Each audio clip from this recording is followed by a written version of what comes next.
ख़बर आहे न त थोरो हलनि पियो न तव्हांजो चवण जो मक़सदु आहे त हाणे तव्हांजो तक जेको आहे सो पैरिस थी वियो आहे बिल्कुलु पैरिस आहे जेको अॻे जे भेट में 1000 दफ़ा सुठो आहे तव्हांजी एजुकेशन लिटरेसी रेट तव्हांजे ज़िले जो केतिरो आहे ॿुधो त तव्हां त मुंहिंजो सवाल त पहिरियों ॿुधो न छा ॿुधो न तव्हां रिस्पॉन्ड कयो था तव्हांजो लिटरेसी रेट केतिरो आहे ज़िले जो सिस्टम सही थी वियो ज़िले जो लिटरेसी रेट केतिरो आहे जी ज़िले जो लिटरेसी रेट केतिरो आहे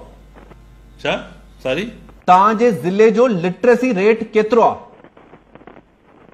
काफ़ी लिटरेसी रेट आहे काफ़ी मतलब केतिरो आहे पहिरियां स्टार्टिंग खां सुठो आहे अप टू डेट लिटरेसी सुठो केतिरो लिटरेसी रेट आहे मूंखे ॿुधायो न